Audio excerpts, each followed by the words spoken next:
Living in reality is always optimistic, even when it's filled with barbarity, banality, mundanity, and sheer anarchy. Reality seems insurmountable because it is. There's nothing else.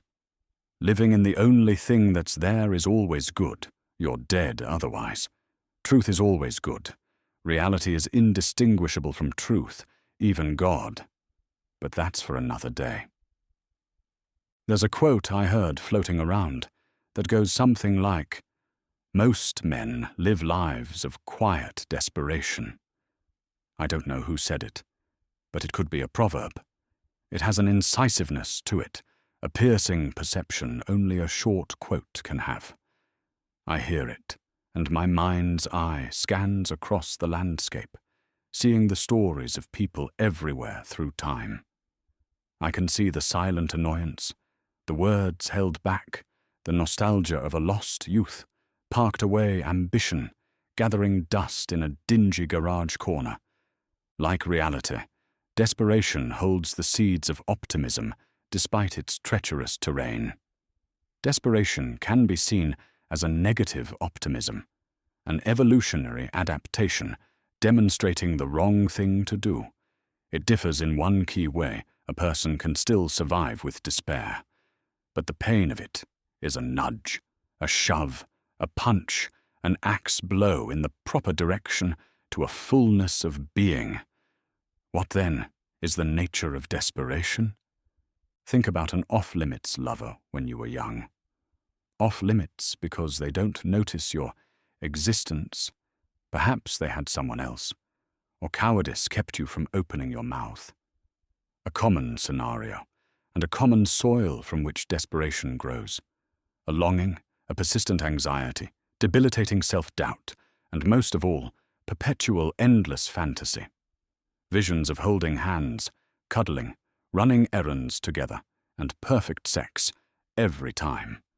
This melting pot of complex emotion and fantasy creates an atmosphere, or, as I like to call it, a meta-emotion of desperation. It becomes the filter for perception. Each event, each thought, and each action run through desperation, like people going through an X-ray at an airport, giving them all a small dose of radiation until the whole being is poisoned. The fundamental problem with taking on this quality is that it denies reality in exchange for the wilting pleasure of fantasy. The desperate person is hooked on an IV drip of fantasy, a cruel pleasure that dulls with time. A gateway drug to full-blown masturbatory hallucination. I say masturbatory because the desperate person isn't a hedonist. They lack the courage to indulge in the pleasures of the flesh and senses like some decadent Roman senator. No, the sought-out pleasure is a small one, where the person is closed off, cramped, and locked up in their own anxious mind. Masturbation is the crystallization of this, a hallucinating act, whether through porn, imagination, video games, shopping, film, or junk food. It's an act of desperate release. The sexualization of the act isn't necessary.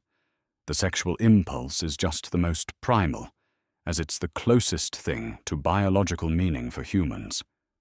Biological necessity has little to do with the problem of quiet desperation. Evolutionary biologists and psychologists have made it popular to reduce humanity's behavior to mere survival, finding some evolutionary loophole to every problem. Quiet desperation is a monster that gnaws on the spirit and vitality of a person.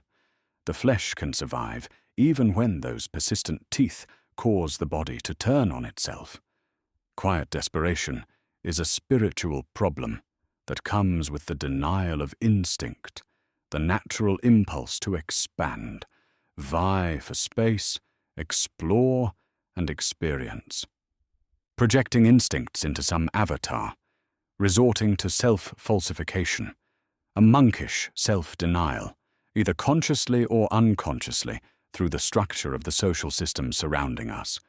We've been made small, closed off, suffocated, the heaviness of desperation so overpowering and crushing, we see no way out of falsehood into reality. A generalized claustrophobia like that has shrunk the space around us, shrunk the very being itself, the simultaneously animalistic and transcendent vitality in every person waiting to burst forth in excess, like Achilles' head bursting into flames. To quote Lenin, "What is to be done?" Maybe that's the point of all my writing, an attempt to diagnose and understand what exactly is causing this quiet desperation, from mysticism to media to political myths and the organic and inorganic social systems around us. With any diagnosis comes a treatment plan.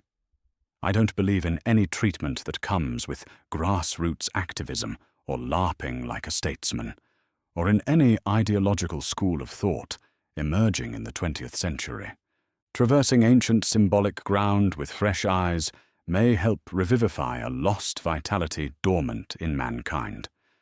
More importantly is a genuine spirit of exploration through art, story, essay, humor, and stubborn defiance that will help a person reclaim space, sovereignty, and maybe even reality.